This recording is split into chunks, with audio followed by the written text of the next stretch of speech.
शिवपुर गांव में रवि नाम का एक गरीब मजदूर रहता था। उसकी जिंदगी का एक ही मकसद था, दिन रात मेहनत करके अपने परिवार का पेट भरना। उसकी बूढ़ी माँ बीमार रहती थी, पत्नी घर का काम संभालती थी और 2 छोटे बच्चे थे जिनकी भूख मिटाने के लिए रवि हर सुबह सूरज निकलते ही काम की तलाश में निकल पड़ता था। लेकिन इस साल गर्मी ने शिवपुर में जैसे कहर बरपा दिया था। सूरज आग बरसा रहा था, लू इतनी तेज थी कि खेतों की फसलें तक सूखने लगी थी। मजदूरों के लिए तो हालात और भी खराब थे। दिन में इतनी गर्मी होती कि ज्यादातर दुकानदार और गोदाम मालिक काम ही नहीं करवा रहे थे। रवि के लिए ये बहुत मुश्किल समय था। उसकी मजदूरी पहले ही कम हो चुकी थी, ऊपर से माँ की दवाइयाँ और घर का राशन भी खत्म होने वाला था। रवि, इतनी गर्मी में बाहर मत जाओ, तुम्हारी तबीयत पहले ही ठीक नहीं रहती। अगर मैं नहीं गया तो घर का चूल्हा कैसे जलेगा? माँ की दवाइयों के लिए पैसे कहाँ से आएंगे?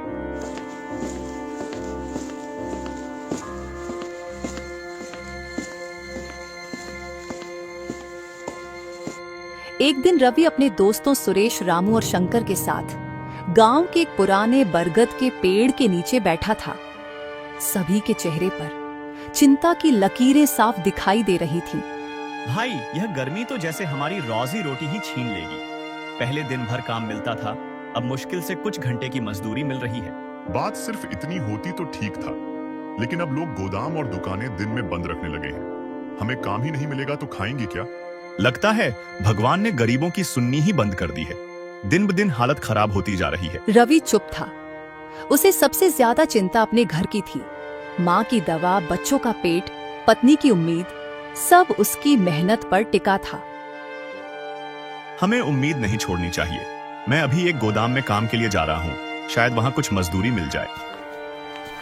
सुनो, आज बहुत काम है, जल्दी जल्दी बोरियां ट्रक में ला दो, वरना दिन निकल जाएगा।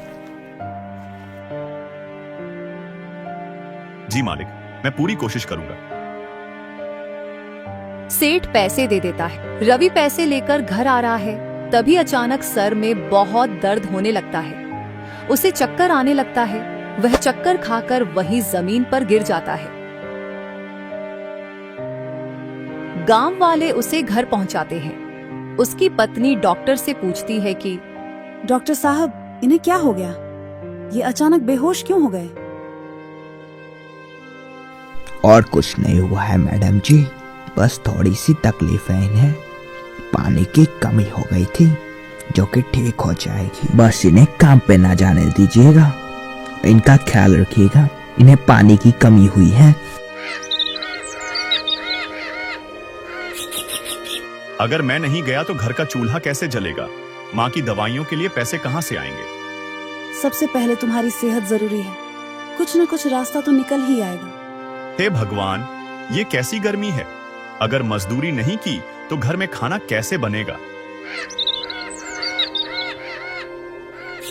अगले दिन रवि अपने गांव की सबसे बड़े सेठ के यहाँ जाता है और उनसे कहता है, सेठ जी, मुझे कोई काम मिल सकता है क्या? मेरे घर में खाने के लिए भोजन भी खत्म हो चुका है और मेरे घर में एक वक्त की रोटी भी नहीं बन पा रही है।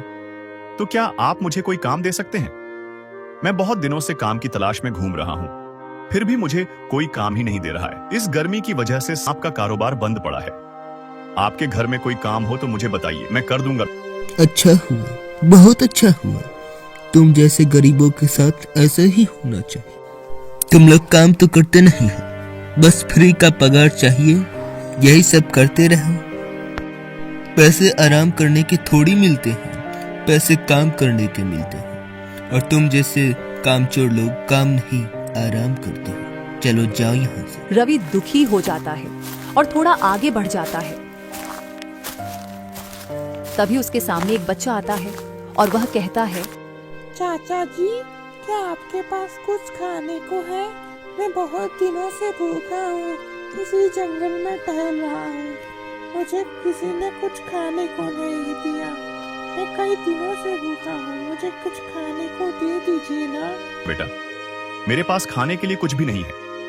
तुम मेरे घर चलो, शायद मैं वहां पर तुम्हें कुछ खिला सकूं। क्योंकि हमने बहुत दिनों से कुछ नहीं खाया है और मैं काम की तलाश में निकला हूँ। अगर आज मुझे कोई काम मिल जाए तो मेरा परिवार एक वक्त का भोजन भी कर पाए। रवि बहुत ही आश्चर्यचकित होता है। तभी उसे सामने एक बहुत रोशनी चमकती है और उसके सामने खजाने का संदूक आ जाता। लगता है यह बच्चा भगवान का रूप था और इसे हमारी गरीबी पर बहुत दया आ गई, तो इसके बदले में यह सोने से भरा सैंडुक हमें दे दिया। भगवान, आपका लाख लाख शुक्र है। आपने हम जैसे गरीबों की मदद की, वरना यह गर्मी हम पर कहर बनकर गिर पड़ती। और वो उस संदूक को घर लेकर आ जाता है। उसकी पत्नी संदूक देखकर बोलती है, अजी इस संदूक किसका है और हाँ आपको कहाँ मिला? रवि की पत्नी उसकी बातें सुनकर बहुत खुश होती है और कहती है, हाँ यह तो बहुत अच्छी बात है। हाँ, भाग्यवान। अब मैं इन्हें बेचकर एक अच्छा कारोबार शुरू करूंगा, जिसे मेरे जैसा गरीब लोग मिलकर एक साथ बेचेंगे और गरीबों की मदद के लिए अच्छे पैसे कमाएंगे। भगवान करे कि आपका कारोबार खूब चले और आपके कारोबार में बढ़ोतरी हो। रवि उन पैसे से एक नया रोजगार शुरू करता है और अपने साथ अपने दोस्तों को भी काम पर लगाता है और वह सभी मिलकर एक साथ कारोबार चलाने लगते हैं। शिक्षा भगवान गरीब के रूप में क्यों आते हैं? भगवान गरीब के रूप में हमारे द्वार पर आ सकते हैं ताकि वे हमें परीक्षा ले सकें और देख सकें कि हम गरीबों के प्रति कितने सहानुभूतिपूर्ण और दयालु हैं। ये हमें एक अवसर प्रदान करता है कि हम अपने जीवन में गरीबों की मदद करने के लिए कुछ कर सकें। गरीबों की मदद करने के महत्व, गरीबों की मदद करना न केवल हमारे लिए एक नैतिक कर्तव्य है, बल्कि ये हमारे समाज के लिए भी एक महत्वपूर्ण कार्य है। जब हम गरीबों की मदद करते हैं तो हम न केवल उनकी जिंदगी में सुधार करते हैं, बल्कि हम अपने समाज को भी एक बेहतर स्थान बनाते हैं।